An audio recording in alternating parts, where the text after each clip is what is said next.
느헤미야 강의 14번째 시간입니다. 고대 중국의 사람들은 야만족의 위협을 받게 되죠. 전국시대 혼란을 평정한 진나라 시황은 제국에 대한 꿈을 꾸게 됩니다. 중국을 통일했지만 문제가 하나 뭐냐면 외부에서 끊임없이 흉노족이라고 하는 그 유목 민족들이 계속해서 중국을 쳐들어오게 됩니다. 진시황은 이러한 불씨를 없애기 위해서 뭘 준비했냐면 만리장성이라고 하는 것을 준비하게 됩니다. 우리가 이미 잘 알고 있는 이 만리장성이 바로 이렇게 시작이 되었습니다. 외적으로는 흉노족의 세력들을 막아내기 위해 만리장성을 건립하게 됐고요. 내적으로는 군 현제를 폐지하고 그리고 강력한 중앙 집권 체제를 확립하게 됩니다.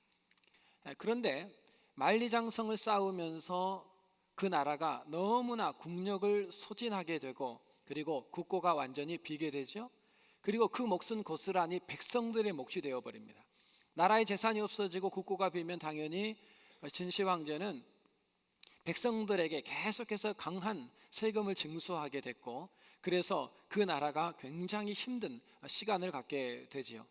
진나라는 건국하고 나서 약 진시황이 죽은 사후 3년 후에 멸망하게 됩니다. 왜냐하면 내부의 문제와 외부의 문제를 다 해결해내지 못했어요. 진시황은 내적으로는 중앙 집권 체제를 유지하고 외적으로는 흉노족을 막기 위해 만리장성을 건립했지만 진짜 개혁해야 될 것은 사람이었어요.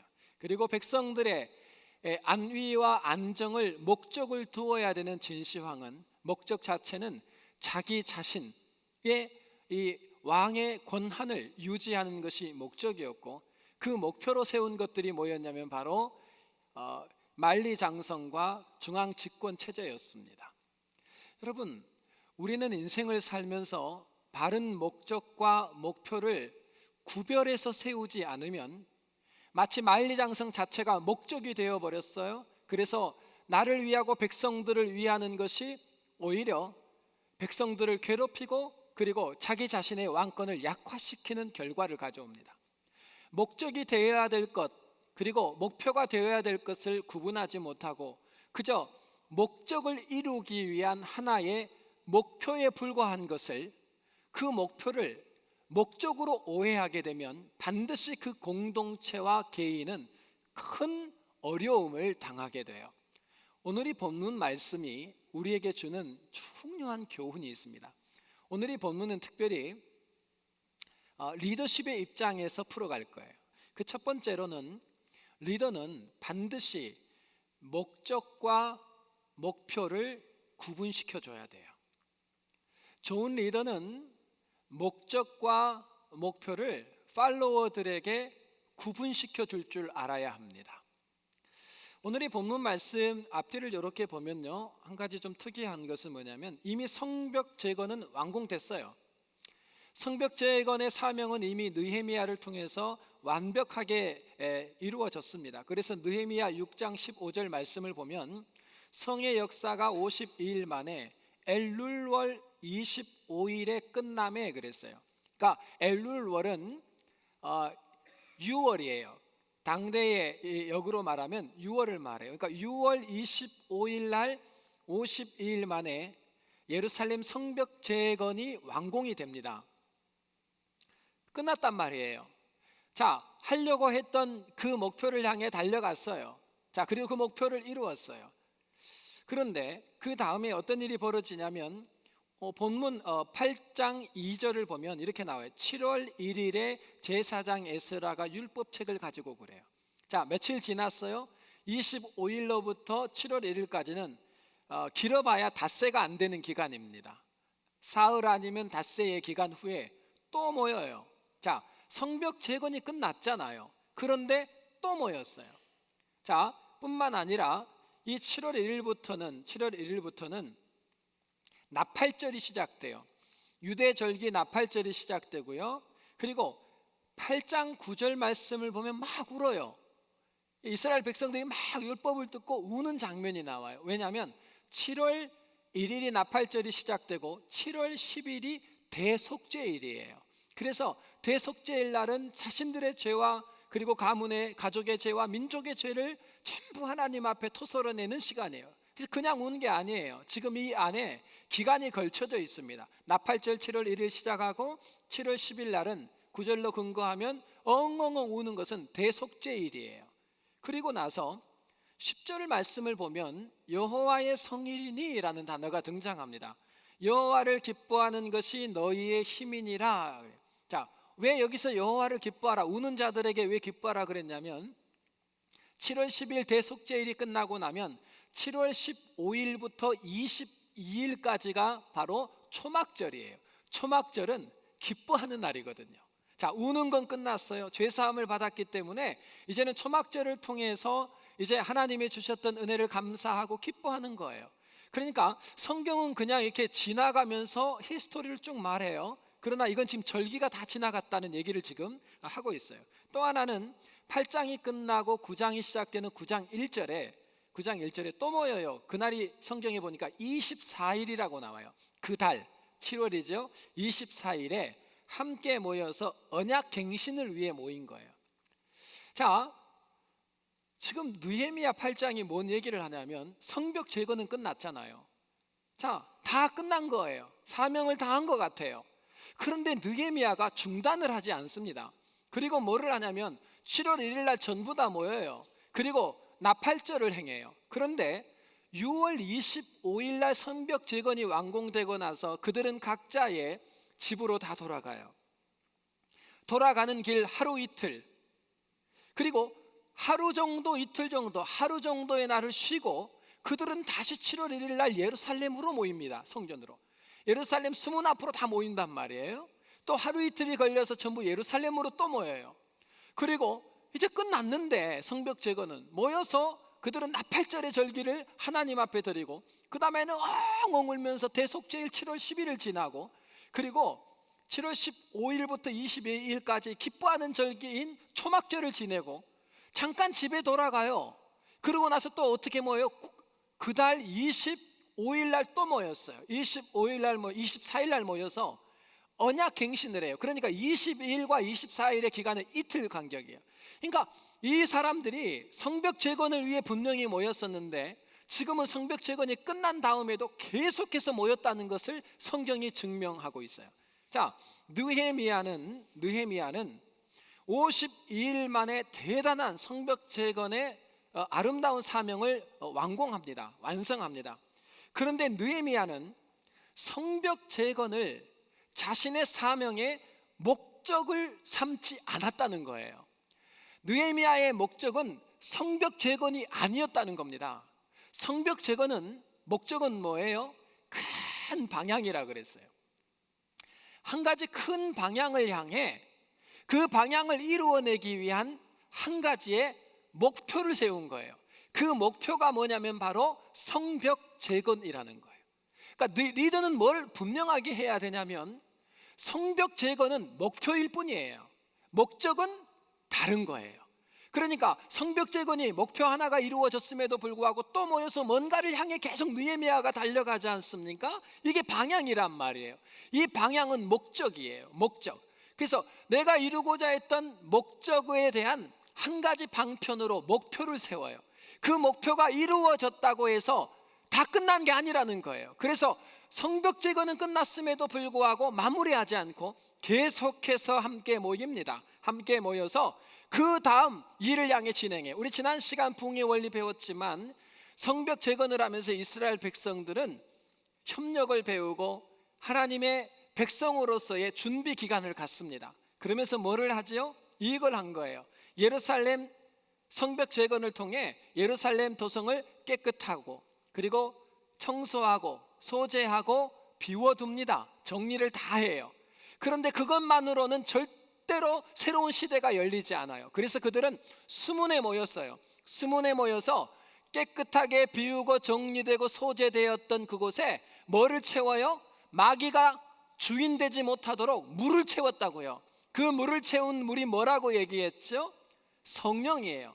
하나님의 영이 말씀을 통하여 말씀을 먹을 때, 마실 때 성령이 그 말씀을 타고 우리 속에 들어와 깨끗하게 비워져 있는, 즉 진짜 목적은 뭐냐면 성령이었다고요.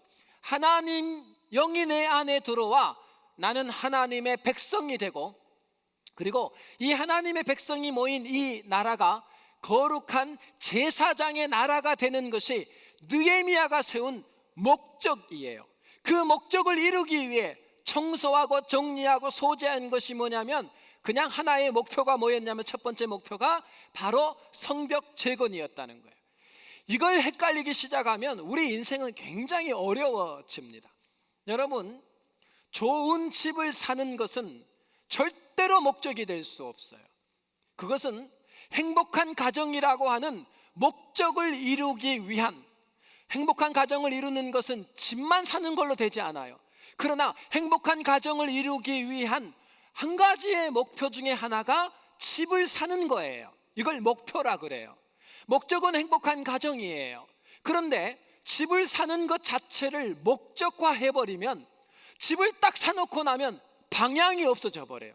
방향을 잃어버리면 집을 사놓고 그 집 안에서 싸움질을 시작합니다.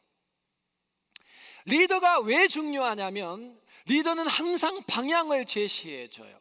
목적은 행복한 가정이에요. 그 가정을 이루기 위한 수많은 목표가 있어요. 여러분, 그래서 리더는 반드시, 가정 공동체의 리더도 그 구성원인 자녀들에게 반드시 알려줘야 될 게 있어요. 이게 우리가 지은 죄악이에요. 한국 사람들이 목적과 목표를 구분해 주지 않는 거예요. 자, 여러분, 유대인의 교육을 학자들이 뭐라고 얘기하냐면 그냥 이렇게 얘기해요. 그들은 목적과 목표를 구분해 주었다.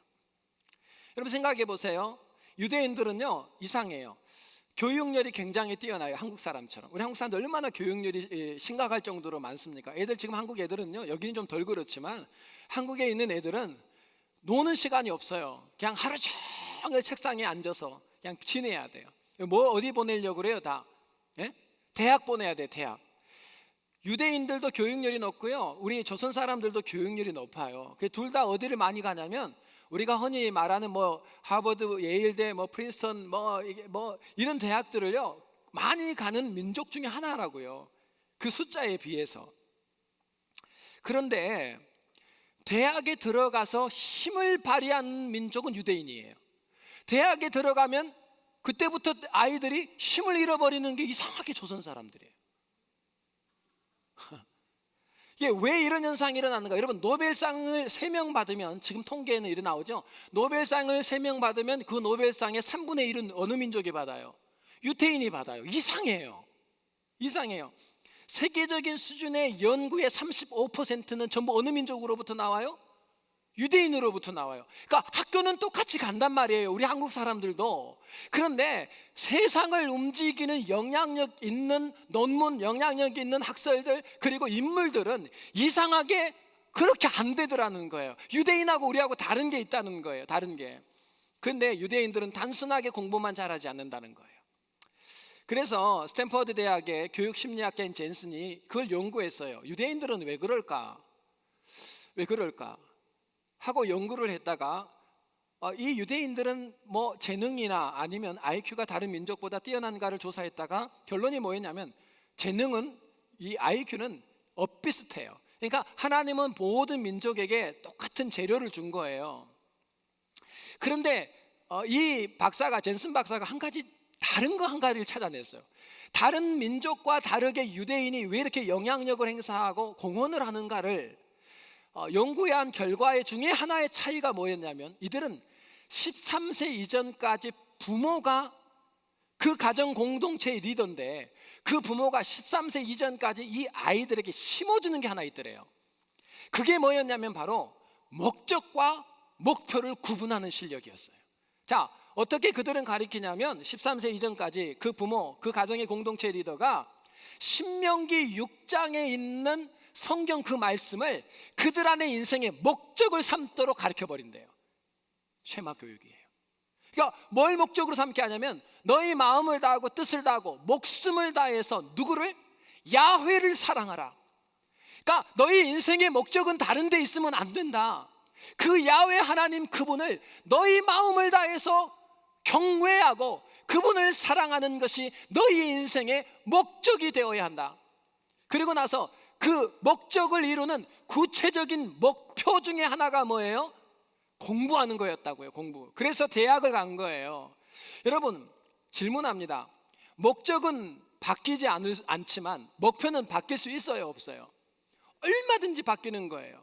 내가 닥터가 되어서 하나님께 이렇게 구체적으로 이런 이 닥터라는 툴을 가지고 목적을 이렇게 이루어야 되겠다 하다가 아니구나, 닥터보다 내가 보니까 선생님이 되는 게 더 좋겠다. 여러분, 우리가 목적을 이루어가는 목표는 얼마든지 바뀌어요. 그런데 한국 사람들은 어떻게 교육을 했냐면요, 똑같이 예의를 들어가고 똑같이 좋은 대학을 들어가는데 그들은 그때부터 힘을 발휘하고, 왜 한국 사람, 조선 사람들은 자꾸 그때부터 힘을 잃어버리냐면, 우리는 목표가 되어야 될, 목적을 이루기 위한 하나의 수단인 목표가 되어야 될 대학을 출세지향적인 목적으로 삼도록 교육을 해버렸어요.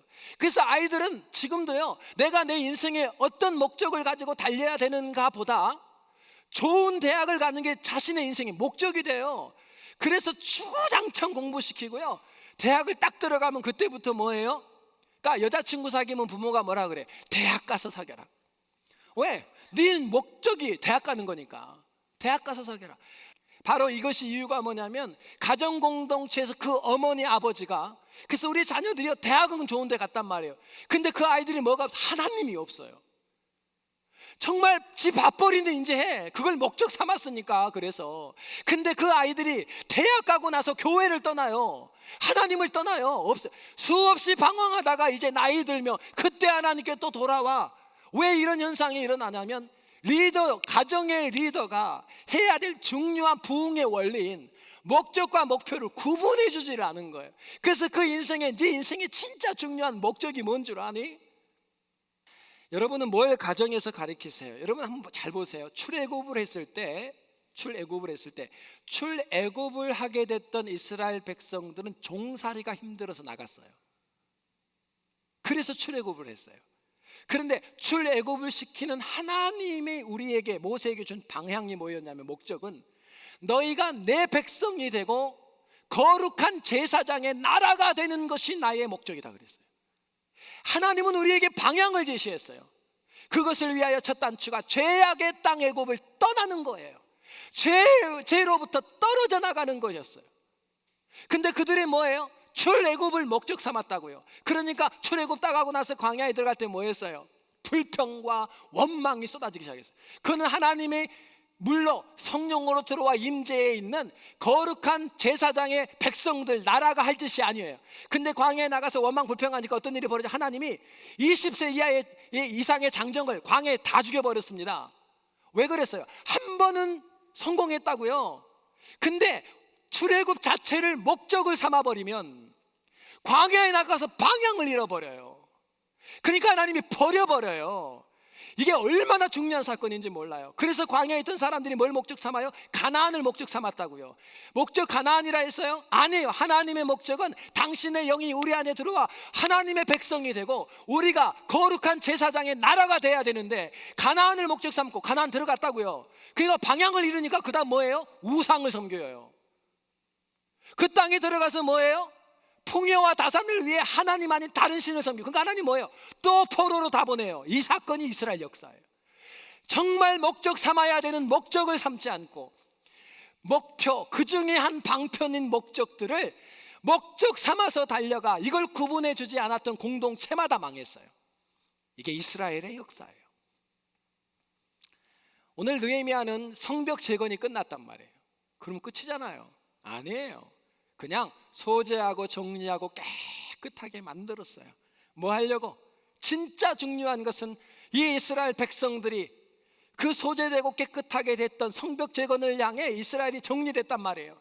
비워놓지 않고, 진짜 목적은 하나님의 영인 물을 마시는 거예요. 말씀을 통하여 물을 먹고, 귀신이 돌아다니고 마귀가 돌아다니면서 물이 없는 곳을 구하되 찾지 못해 다시 들어오는, 빈 곳에 들어오는 역사가 아니라 내 속에 하나님의 성령으로 충만하고 그 말씀을 통하여 물을 끊임없이 마심으로 하나님이 주인된 백성, 거룩한 제사장의 공동체 나라가 되는 것이 하나님의 꿈이요 당신의 목적임을 알았던 느헤미야는 개혁을 중단하지 않고 성벽 재건이 끝났음에도 불구하고 계속해서 모여요. 뭐 하려고요? 그 속에 하나님의 백성의 모든 조건들을 끊임없이 채워주기 위함이에요. 여러분 오늘 회개하셔야 돼요. 여러분이 자녀들을 밥 먹여주고 학교 보내주고 자동차 사주고 보험료 내주고 그건 세상 부모도 하는 거예요. 그걸로 우리 목 다 한 거 아니에요. 여러분이 그 자녀에게 인생의 진정한 목적이 무엇인지를 정말 가르쳐주지 못했다면, 목표를 향해 달려가면서 진짜 방향을 제시해주지 못해서 그 아이들이 한 단계 한 단계 목표는 이뤘는데 지금 방향을 잃고 있다면 이건 우리가 하나님 앞에 진심으로 회개해야 돼요. 왜냐하면 진짜 하나님이 세운 리더는 바로 목적과 목표를 명확하게 구분하는 능력이 있어야 돼요. 우리 회개하고요, 늦지 않았어요. 지금부터 우리 자녀들에게 교회 공동체 리더들은 끊임없이 진짜 우리의 목적이 무엇이고 목표가 무엇인지를 철저하게 구분해서 그들의 인생에 참된 목적을 이루어가기 위해 많은 목표들을 성취하고, 결국은 목표를 성취하는 게 목적은 아니에요. 그것을 통해서 이루어야 될 하나님의 백성, 거룩한 제사장의 나라를 이루어내는 성숙한 리더가 되시기를 주의 이름으로 축원합니다. 두 번째, 오늘 이 본문 말씀을 보면 참 느헤미야가 멋들어집니다. 참 멋집니다. 역시 리더예요. 여러분, 이 느헤미야서인데 느헤미야 8장의 1절부터 6절까지를 이렇게 들여다보면요, 느헤미야 이름보다 더 많이 나오는 이름이 누구냐면 에스라예요. 학사 에스라가 율법을 선포하고, 학사 에스라가 4절 말씀을 보면요, 때의 학사 에스라가 특별히 지은 나무 강단의 섬에, 이게 이 강단의 시초예요. 하나님의 말씀을 선포하는 이 강단이 여기서 시작돼요. 그 강단을 딱 해놓고요, 지금까지 이스라엘 백성들을 하나로 모으고 애쓰고 단합하고 이 많은 수고를 했던 느헤미야가 이 강단에 멋지게 서서 연설도 하고 해야 되잖아요. 와, 느헤미야 정말 멋져요. 그 영광스러운 강단을 누구에게 주냐면 에스라에게 넘겨줍니다. 여러분, 리더는 함께 협력할 자를 세워줄 줄 알아야 돼요. 세워줘야 돼요. 그때 상승 효과가 나와요. 함께 하는 자를 계속 세워줘요. 중요한 원리예요. 영화배우 황정민이라고 하는, 혹시 아세요? 황정민 영화배우를 지금은 모르는 사람이 이제 거의 없죠. 이 사람이 너는 내 운명이라고 하는 영화를 찍고 나서 그걸로 청룡상 나무주연상을 수상합니다. 그때 이 사람이 했던 그 수상 소감이 있어요. 잠깐 읽어볼게요. 잠깐 들어보세요. 3-4줄밖에 안 돼요. 나에게도 이런 좋은 상이 오는군요. 항상 마음속으로만 생각하고 겉으로 표현하지 못했는데 하나님께 제일 감사드립니다. 이게 첫 마디였어요. 그 다음이, 나는 사람들에게 나를 일개 나부랭이라고 소개합니다. 자기를 스스로 나부랭이라고 한대요. 나부랭이. 이유를 이렇게 설명해요. 60여 명의 스태프가 차려놓은 밥상에서 나는 그저 맛있게 먹기만 하면 되기 때문입니다. 그러니까 배우는 그것만 한대요. 실제 수고는 누가 다 한다고 이분이 얘기했냐면, 그 수상소감에서 스태프 60명이 되는 스태프가 한 장면을 찍기 위해 60명이 계속, 그냥 자기는 그 다 차려진 밥상에 밥 한 숟갈 먹는 거래요. 나만 스포트라이트를 받아서 정말로 죄송합니다. 트로피가 아마 여자 발가락으로 했는지 트로피의 발가락 몇 개만 떼어가도 저는 좋습니다. 그 말은 나머지 모든 상은 바로 그 스태프들이 받아야 됩니다라는 얘기였어요. 인사치레로 한 말이 아니었어요. 배우 황정민은 이렇게 얘기합니다. 내가 지금 있을 수 있는 첫 번째 이유는 하나님, 그리고 영화를 그렇게 잘 찍을 수 있었던 것은 스태프들입니다. 그들의 수고 때문입니다. 그들에게 감사합니다 라는 얘기를 남겼어요.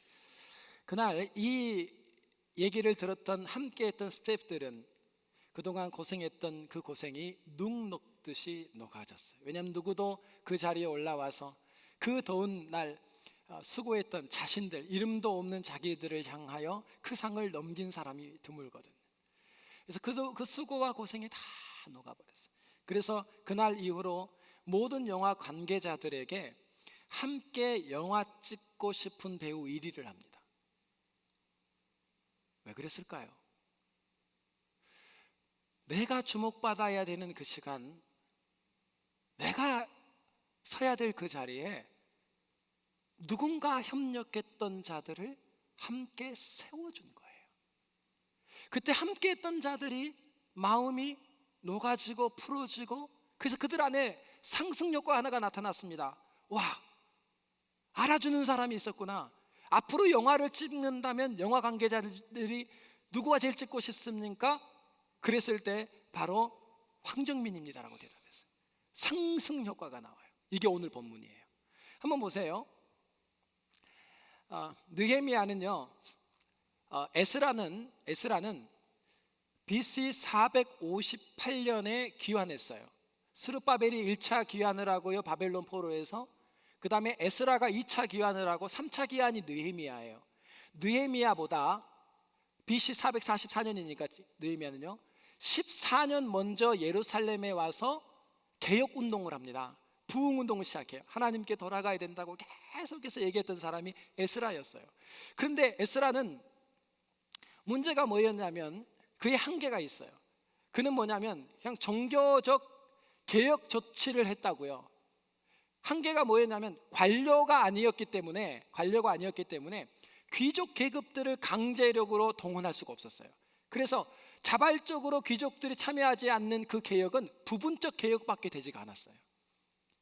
이게 그의 단점이었어요. 그래서 14년 동안 열심히 수고했음에도 불구하고 큰 열매를 맺지 못하고 있었던 사람이 바로 학사 에스라였단 말이에요. 그런데 느헤미야는 한 가지 무슨 장점을 가지고 있냐면 정치력이 있었어요. 왜냐하면 느헤미야는 총독으로 부임했거든요. 그래서 귀족들도 강제 동원이 가능해요. 와 하는 거예요. 그래서 이 성벽 재건을 했거든요. 그러나 느헤미야에게 한 가지 단점이 있었습니다. 그것은 뭐냐면 바로 느헤미야는 에스라와 이 땅이 바로 성지거든요. 성지. 그래서 이 예루살렘이라고 하는 것은 영적으로 존경받는 자가 함께 뛰지 않으면 정치력 가지고는 다 함께 못해요. 그래서 이 느헤미야는 자신에게 부족한 영적인 그 공간을 정치력이 없어서 제대로 그 힘을 발휘하지 못했던 이 에스라를 그 강단 위에 세워주고 자기는 그 강단 밑에서 무릎 꿇고 엎드려 그 말씀을 듣는 거예요. 그러면서 누구를 세워주냐면 바로 에스라를 세워줍니다. 이때 이상하게도 지금까지 부분적으로 일어났던 부흥운동이 에스라가 그 강단에 서서 말씀을 선포할 때 느헤미야의 리더십과 에스라의 영적 리더십이 함께하면서 이스라엘의 놀라운 영적 부흥 대각성이 시작이 돼요. 여러분, 리더는 어떤 사람이에요? 내가 얼마나 수고했는데 그 자리를 남한테 줘. 내가 얼마나 애를 쓰는데 그 영광을 누구에게 줘. 여러분, 리더는 공동체를 위하고 하나님이 세우신 목적을 함께 위하는 사람이어야 돼요. 나의 안위와 나의 이름에 집중하면 안 돼요. 지금 내가 얼마나 애를 쓰고 이곳까지 달려와서 성벽 재건을 다 마무리해 놨는데 그 강단이, 그 높은 나무 강대상 위에 내가 서서 뭔가를 해야 될 것 같은 그 시간에 누구를 기억했냐면 14년 동안이나 묵묵히 그 제사장의 자리에서 백성들을 말씀으로 교화하려고 했던 학사 에스라를 세워주고 인정함으로 하나님은 그들이 가지고 있던 두 단점을 보완하면서 장점의 상승 효과의 장점의 역사만 일어나도록 하면서 하나님이 대각성 부흥운동의 불을 지펴주신 거예요. 여러분, 부흥은 그냥 일어나지 않아요. 아버지의 계획이 있으면 그 계획에 맞는 리더십이 필요합니다. 하나님의 교회가 끊임없이 부흥을 맛보기 위해서는 첫 번째, 리더십은 목적과 목표를 혼동하면 안 돼요. 철저하게 팔로우들에게 알려줘야 돼요. 그뿐만 아니라 두 번째로는 수고는 내가 다 했는데 영광을 받는 그 자리에 누가 영광을 받는가에 대한 생각이 없어요. 오로지 나보다 더 하나님의 말씀을 잘 알고 있는 에스라를 세워줌으로 하나님이 원래 세웠던 그 목적만을 이루면 된다는 사심을 버린 사람을 세워주는 느헤미야를 통하여 영적 대각성은 일어나요. 여러분, 수고하고 애썼기 때문에 내가 박수를 받아야 된다는 생각 버리셔야 돼요. 이게 리더예요. 리더는 오늘 공동체가 함께 하나님의 영광을 누릴 수 있다면 내가 박수 받아야 될 그 자리를 다른 사람을 세워주고서라도 아버지 하나님이 이루고자 하셨던 뜻을 이루는 성숙한 리더를 통하여 부흥이 계속됨을 믿으셔야 합니다. 마지막 세 번째로,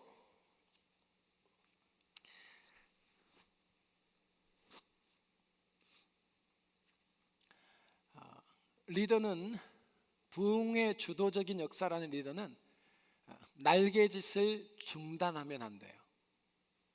날개짓을 중단하면 안 돼요. 보세요. 여러분, 나비 효과라고 하는 원리가 있어요. 아실 겁니다.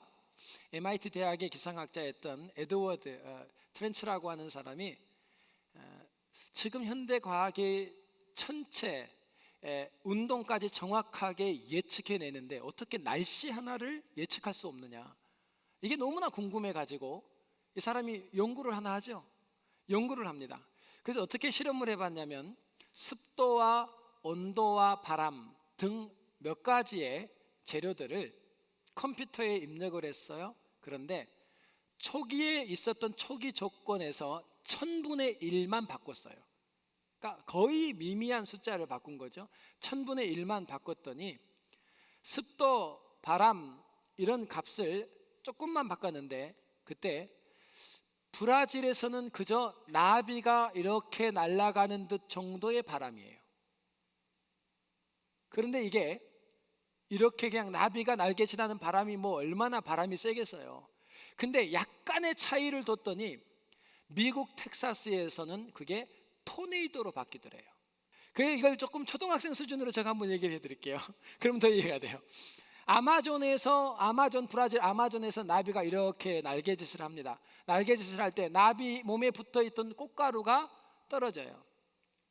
꽃가루가 떨어지니까 그 밑에 있던 원숭이의 몸에 그 꽃가루가 떨어졌다고요. 그래서 원숭이가 꽃가루가 떨어지니까 몸이 자꾸 등이 가려워요. 등이 가려운데 손이 안 닿아. 그래서 그들이 뭐를 하냐면 야자수 나무에다가 등을 대고 막 긁어요. 가려우니까 쿵쿵쿵 하니까 야자수가 하나가 뚝 떨어지면서 굴러갑니다. 굴러가다가 조그만한 이 야자수보다 약간 큰 돌을 탁 건드렸어요. 그랬더니 이 돌이 사실은 아직 넘어가기 직전이었는데 그게 와서 딱 건드려 주니까 이 돌이 갑자기 중심을 잃고 굴러요. 이 돌이 구르다가 조금 더 큰 돌을 건드렸어요. 이 돌이 구르면서 작은 돌과 큰 돌을 움직이면서 약간씩 변화만 줬습니다. 그런데 결정적으로 굉장히 큰 돌이 딱 치면서 이 돌이 어디로 가냐면 화산, 그냥 초등학생한테 설명하는 것처럼 하는 거예요. 화산구에 구멍을 막았어요. 그러니까 압력이, 화산 구멍을 막아놨으니까 압력이 밑에서 막 움직이다가 나갈 데가 없으니까 화산이 빵 하고 터뜨렸단 말이에요. 분화구가 그 압력에 의해서 화산 폭발을 하니까 그 화산 폭발이 기후 변화를 가져옵니다. 그래서 아마존에서는 나비가 날개짓을 했는데 텍사스에서는 토네이도로 왔다 이 말이에요. 이제 와 닿아요? 이 나비 효과는 더 쉬운 설명이요. 미국의 증시가 뭐요? 911, 9.11 사태로 한번 딱 흔들렸어요. 그냥 미국에서 날개짓 한번 했는데 전 세계 경제가 마비돼요. 더 쉽죠? 성경을 잘 보세요. 이 성경을 보면요, 놀라운 건 에스라는 14년 동안요 소그룹으로 그리고 만나지는 백성들을 향해서 하나님의 말씀을 대언하면서 매일매일의 삶에 나비가 날개짓을 했어요. 그것은 아무 영향력을 줄 수 없는 날개짓이었어요. 그냥 내게 맡겨준 그 일을 열심히 한 것뿐이에요. 14년 동안. 근데 큰 역사가 일어나지 않아요. 여러분, 느헤미야와 에스라가 만나면서 이스라엘에 큰 부흥이 오잖아요. 그런데 그때 느헤미야는 옛날에 뭐 했죠? 이 대부흥을 목적하고 꿈꾸면서 기도하면서 살았나요? 아니에요. 그는 아닥사스다 왕의 술관원이었어요. 그냥 왕 기분 맞춰주고 술 잘 따라줬다고요.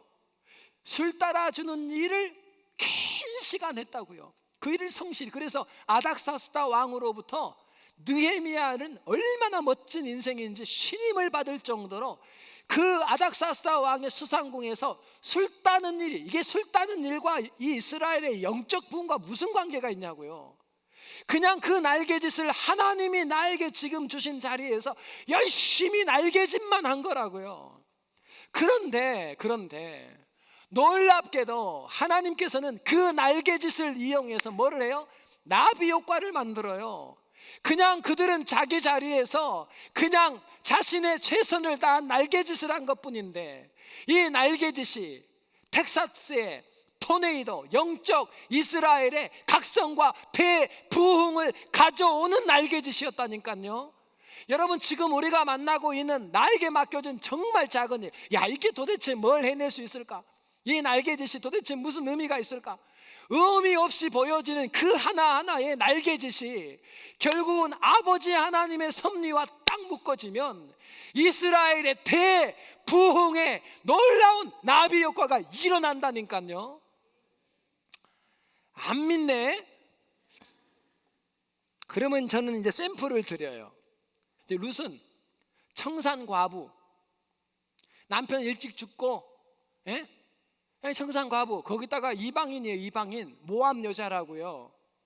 그런데 이 모압 여자가 성경에 보니까 한 것이라고는 딱 하나예요. 이 전업주부가, 여러분, 전업주부가 열심히 한 게 뭐냐면 그 남편의 어머니인 시어머니 봉양한 거예요. 전업주부가 한 거는 딱 그거 하나예요. 그거 하나. 그 어머니를 성경이 말한 대로 공경했어요. 여러분, 며느리가, 전업주부가 그 어머니 공경하는 일이 뭐 그렇게 대단한 일이에요? 뭐하고 똑같아요? 그냥 날개짓이라고요. 나비의 날개짓. 아무 영향이 없어요.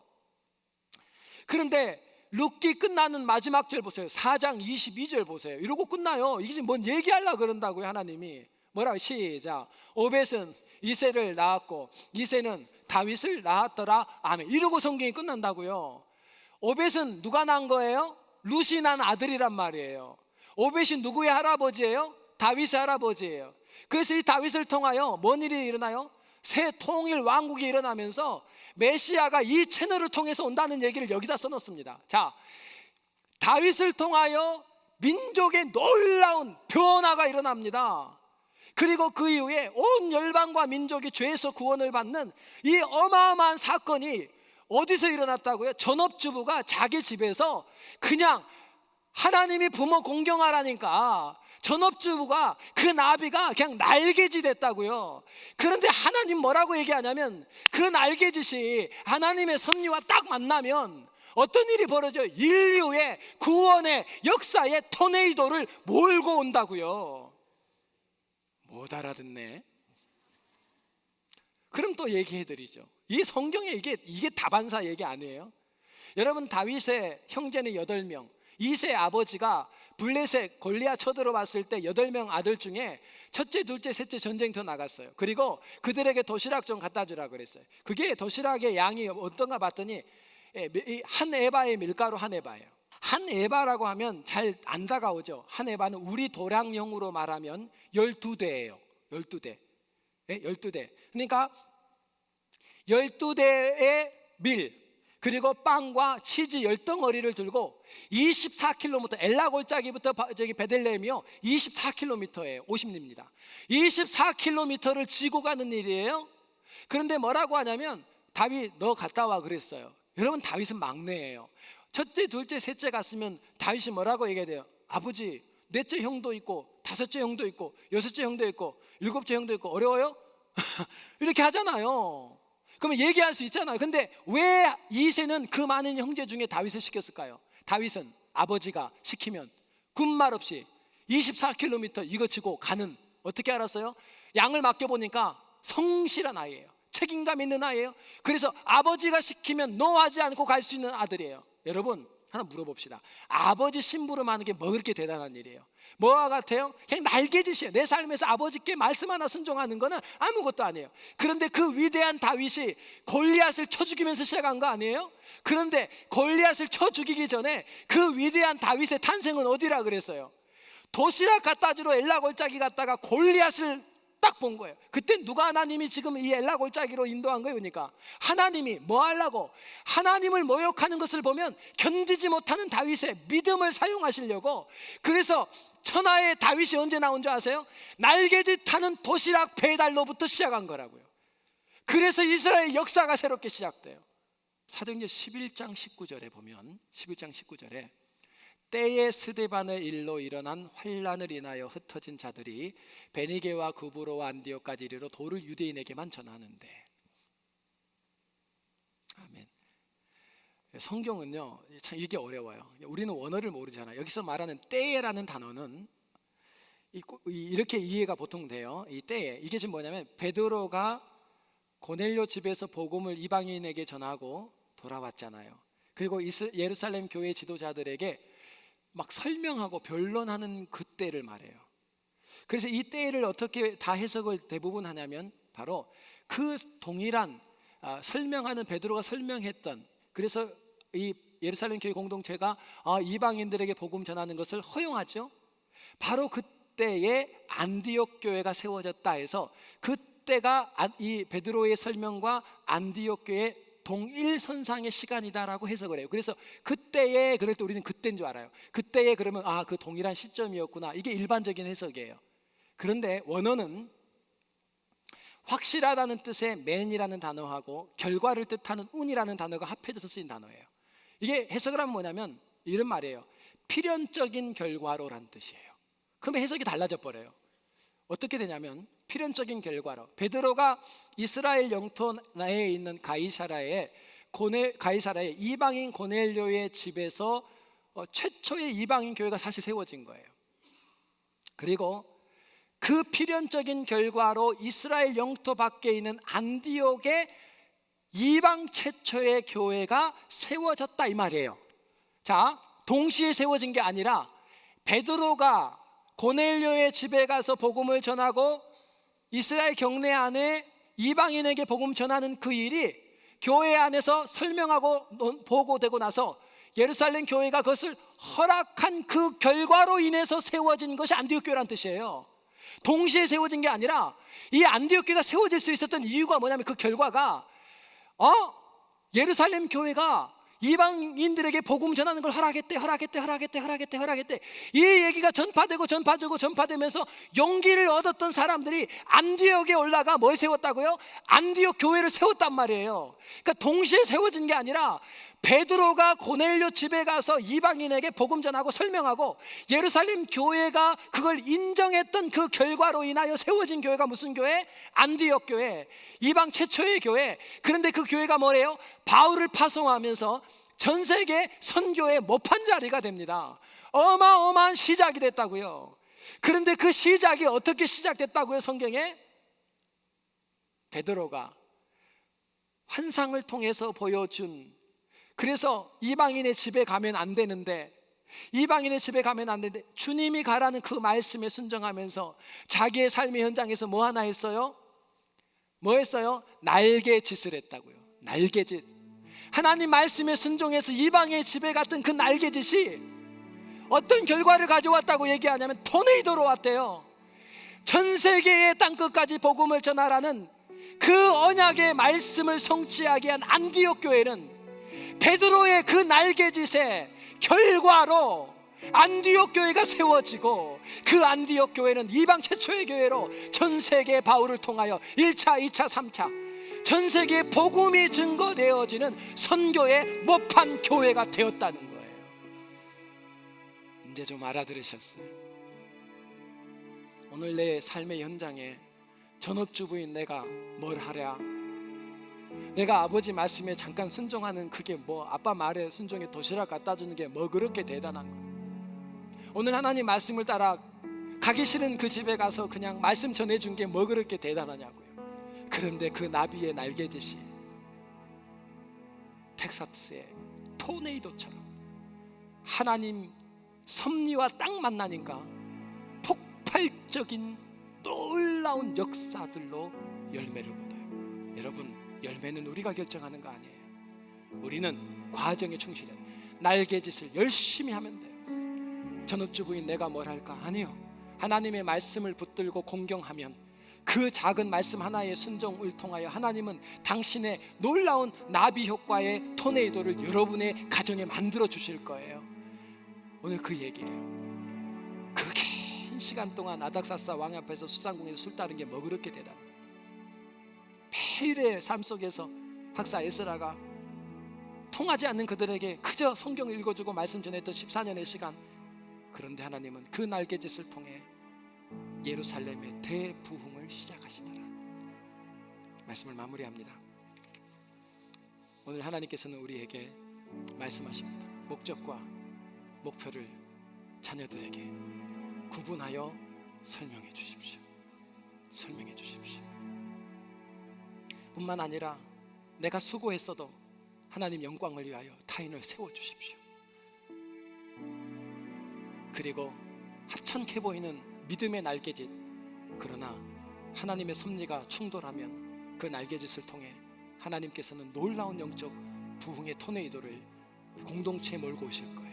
이런 성숙한 리더들을 통해 하나님의 교회는 끊임없이 자랄 겁니다. 이와 성숙한 공동체의 아름다운 모습을 가진 리더 되시기를 주님의 이름으로 축원합니다.